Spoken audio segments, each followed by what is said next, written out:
Assalamualaikum warahmatullahi wabarakatuh. Selamat pagi. Perkenalkan kami dari kelompok 2 ingin mempresentasikan implementasi perkembangan ChatGPT pada manufaktur yang beranggotakan saya Tiffany Zawa Salsabila. Saya Rika Putra. Saya Stefani Dircinta. Saya Kakak Fajri Ramsyah.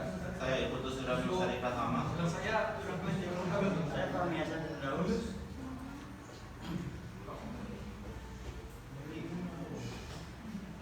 Pengertian Artificial Intelligence atau AI atau bisa disebut juga kecerdasan buatan adalah suatu sistem komputer yang mampu menjalankan tugas-tugas yang biasanya membutuhkan kecerdasan manusia. Proses yang terjadi dalam AI mencakup learning, reasoning, dan self-correction. Artificial Intelligence adalah teknologi yang sudah banyak diadopsi di era industri 4.0 ini. Artificial Intelligence mampu menghubungkan setiap perangkat sehingga seseorang dapat mengotomatisasi semua perangkat tanpa harus berada di lokasi.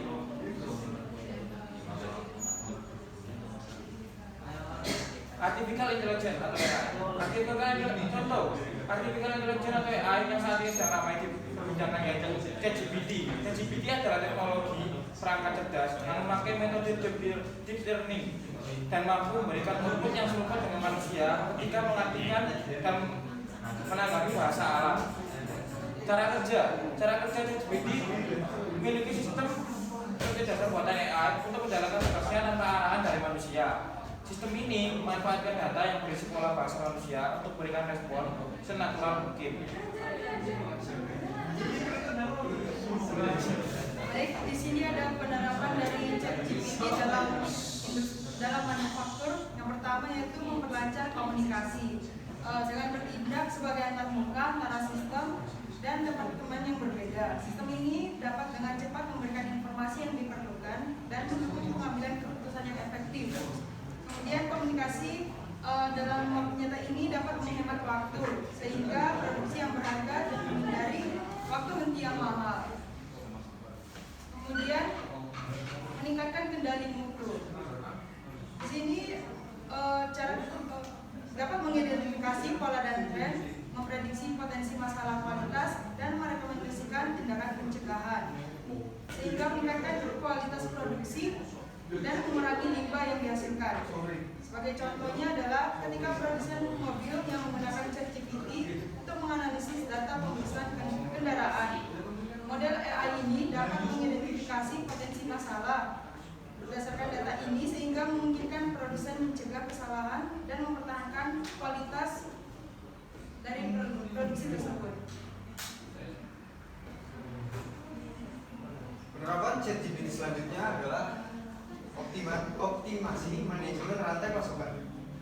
Teknologi ChatGPT dapat memprediksi permintaan, merekomendasikan tingkat inventaris yang optimal, dan mengidentifikasikan potensi hambatan, sehingga menghasilkan rantai pasokan yang efisien dan menguntungkan. Misalnya, produsen barang konsumen dapat menggunakan ChatGPT untuk menganalisis data penjualan dan memperkirakan permintaan produknya. Perkiraan ini dapat membantu produsen mengoptimalkan tingkat produksi dan inventaris, mengurangi biaya pengiriman, dan mencegah kehabisan stok.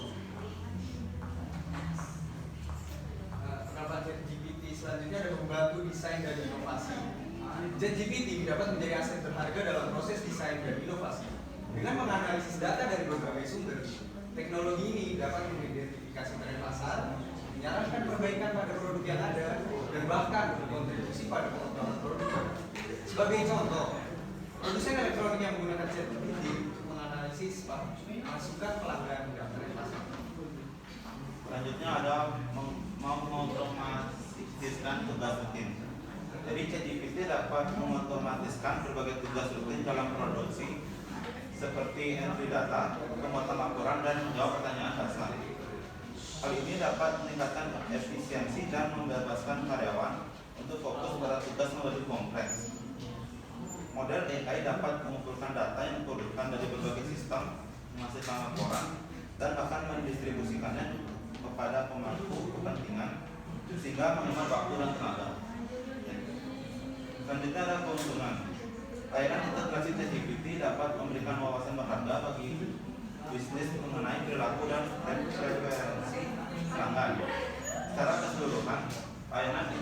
aplikasi ChatGPT dapat menjadi alat yang ampuh bagi bisnis yang ingin menyederhanakan operasional, mengurangi biaya, meningkatkan pengalaman pelanggan, meningkatkan responsivitas terhadap permintaan pelanggan, dan kemampuan untuk menganalisis data dalam waktu nyata untuk pengambilan keputusan yang lebih baik. Selanjutnya, pengguna utama ChatGPT dalam sistem manufaktur. 1. Manajer produksi dan operasi. Digunakan untuk menganalisis data dan pemecahan masalah, mendapatkan informasi operasional real time, dan melakukan perencanaan produksi yang lebih efektif. 2. Insinyur dan tim desain produk. Digunakan untuk mendapatkan rekomendasi desain yang lebih cerdas, menganalisis data pengujian, dan merencanakan proses produksi yang lebih efisien. 3. Pekerja pabrik. Digunakan sebagai asisten virtual yang membantu memecahkan masalah atau memberikan panduan waktu nyata mengenai proses produksi. Selanjutnya, perkembangan integrasi ChatGPT. Awalnya, ChatGPT digunakan untuk dukungan pelanggan dan interaksi manusia mesin yang lebih baik. Namun, seiring berkembangnya teknologi, penggunaan ChatGPT telah meluas ke berbagai aspek manufaktur, termasuk pemeliharaan prediktif, pengawasan proses, dan manajemen rantai pasokan. Oke, selanjutnya ada risiko penggunaan ChatGPT pada perusahaan manufaktur. Nah, yang pertama ada risiko kehilangan kendali atas kualitas informasi. Jadi, seiring berjalannya waktu, para manajer dapat kehilangan kendali atas aspek-aspek praktis dari informasi yang harus mereka evaluasi, seperti dari mana informasi itu berasal dan juga bagaimana informasi itu dibuat. Nah, sehingga meningkatkan risiko sampah yang masuk atau keluar, dan mungkin juga kita dapat menerima banyak ramalan dari ChatGPT yang bisa dari jawabannya tidak dapat dipahami untuk pertanyaan yang tidak terstruktur dengan baik. Nah, risiko yang kedua adalah alat ini mengotomasi banyak tugas tingkat awal, administratif dan berulang, seperti mengisi laporan, mengenai data, dan pemeriksaan data. Hal ini sebenarnya tidak buruk, akan tetapi akan menjadi masalah dalam organisasi di mana pertumbuhan karir sangat dibutuhkan. Risikonya adalah tidak adanya jalur yang tersedia bagi junior untuk belajar dan berkembang di organisasi yang menerapkan ChatGPT dalam perusahaan mereka. Baik, kesimpulan dalam industri manufaktur, implementasi ChatGPT telah membawa sejumlah manfaat signifikan.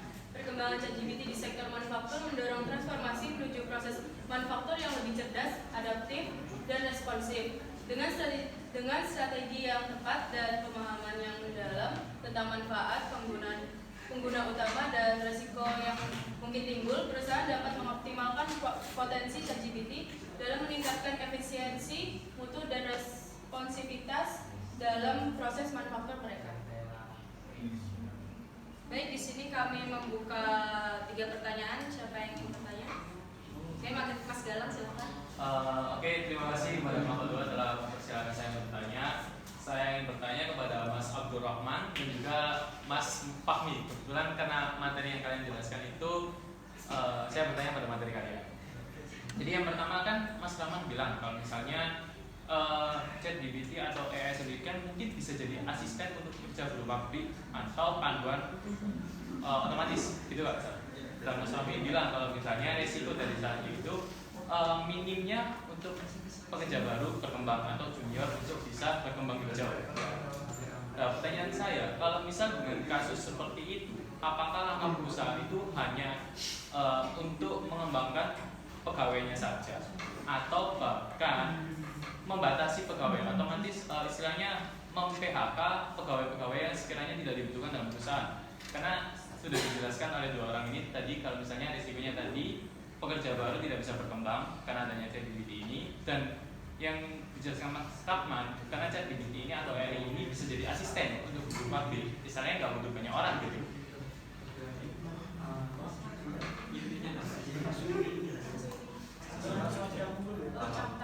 Baik, kami tampung dulu.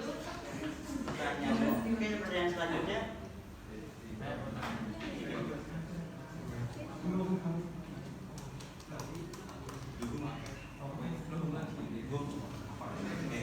Pertanyaan kedua, apakah ada yang ingin bertanya? Ada yang ingin bertanya? Mas Galang. 1 orang sampai.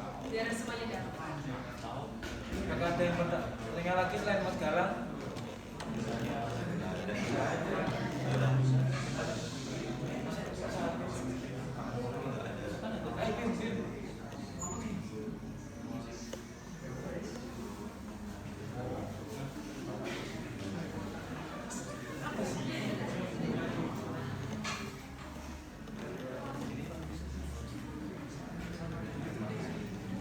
Baik, jika tidak ada pertanyaan, kami akan mendiskusikan pertanyaan dari Mas Galang.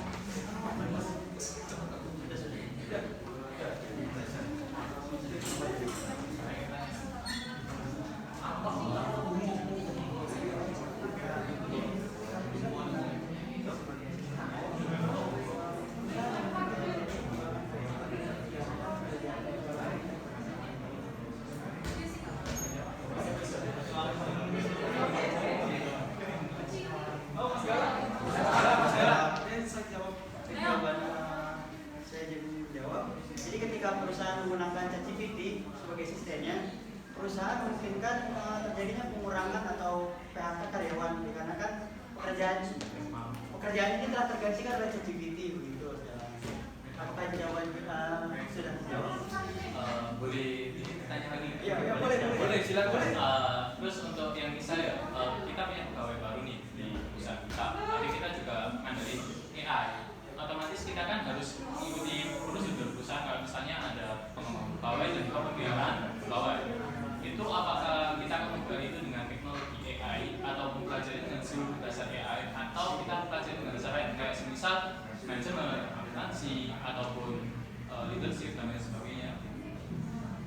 Apakah jelas pertanyaan saya atau perlu saya jabarkan lagi? Jadi gini, kalau semisal kan Anda nih atau kita ya, contohnya aku jadi orang baru suatu perusahaan itu udah istilahnya menyatu dengan AI, apa ada asisten AI dan lain sebagainya. Aku kebetulan terima tuh di perusahaan itu, tapi aku tetap harus ikut program pengembangan karyawan atau ya buat belajar karyawan di perusahaan ada tuh. Nah, apakah perusahaan itu membekali aku dengan ilmu tentang cara pakai AI atau cara mengembangkan AI atau dengan ilmu yang lain kayak manajemen, akuntansi atau bahkan leadership dan lain sebagainya yang sekiranya ilmu ini nggak pakai AI gitu? Boleh saya jawab? Boleh. Oke, benar Mas Galang. Jadi saya ingin menjawab pertanyaan Mas Galang. Ya balik lagi kembali ke awal. Setiap kerjaan mempunyai basic dan bidang masing-masing kan. Jadi ujung-ujungnya yang sebenarnya harus pertama kali dibekali atau ya tadi apa bilangnya